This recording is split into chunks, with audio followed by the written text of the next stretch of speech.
Everyone thinks they know Donald Trump. Trump, the real estate mogul. Trump, the reality TV personality. Trump, the politician. But do you know how it all started? How Trump actually became Trump? Here's the real story behind how Donald Trump got his wealth, his successes and his failures.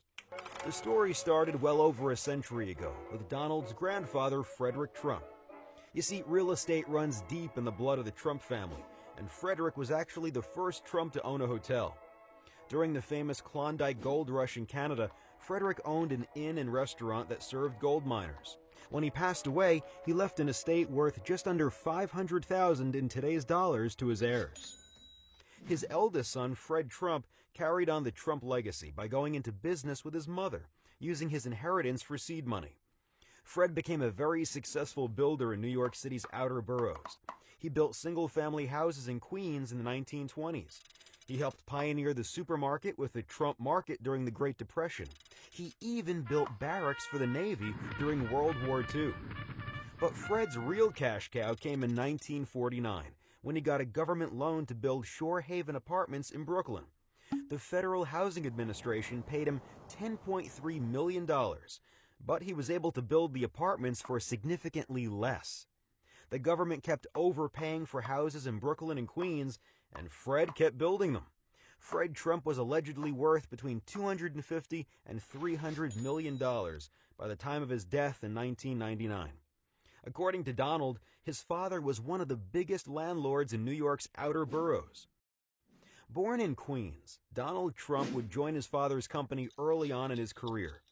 Donald had a different vision for the Trump name. He envisioned the Trump brand as being synonymous with luxury worldwide. Using his dad's business connections and creditworthiness, Donald went into real estate in Manhattan in the mid-1970s.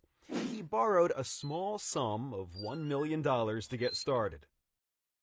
One of Trump's first moves was also one of his biggest wins. In 1976, Donald Trump and Hyatt partnered to buy the rundown Commodore Hotel near Grand Central Station.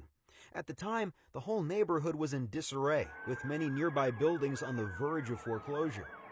Trump negotiated contracts with banks and the city in an effort to fund the hotel and rejuvenate the area. The end result was the Grand Hyatt, a 25-story hotel which Trump sold his share of for $142 million in 1996. Another big win for Trump was with 40 Wall Street, which was once the tallest building in the world. He bought it for $1 million after years of vacancy. Today, it's prime real estate in the financial district, worth more than $500 million. The Apprentice was also a financial home run. As the show's host and executive producer, Trump raked in $1 million per show for a whopping total of 185 episodes. But like many businessmen, Trump's career also had its share of failures. Donald's biggest failure may be his ill-fated venture into casinos in Atlantic City. The bleeding started in 1988 when he acquired the Taj Mahal Casino. Funded primarily by junk bonds, the massive casino would be $3 billion in debt within just a year of opening. Trump, who racked up $900 million in personal liabilities, had the business declare bankruptcy. To stay afloat, he ditched many personal assets, such as his airline, a 282-foot mega yacht, and half of his stake in the company. Things were dire, and Trump's dad chipped in with a $3.5 million loan in the form of casino chips to help make a debt payment.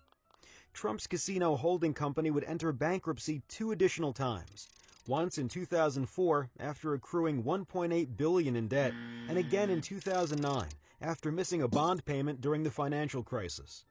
Each time, Trump's stake in the company fell.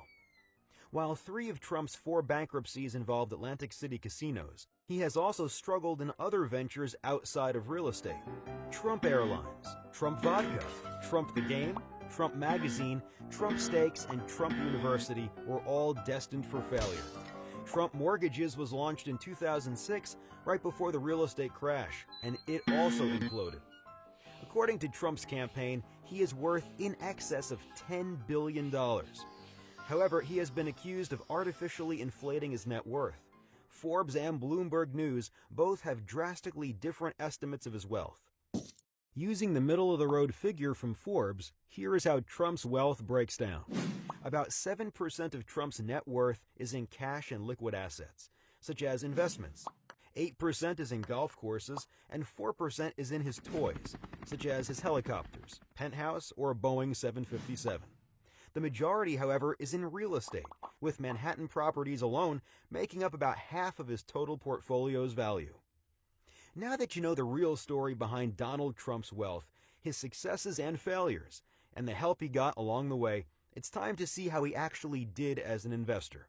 Go to The Money Project or our YouTube channel to subscribe and get our next video evaluating Trump's investment return over the years. Is he a great investor, or did he just get lucky? Find out in our next video.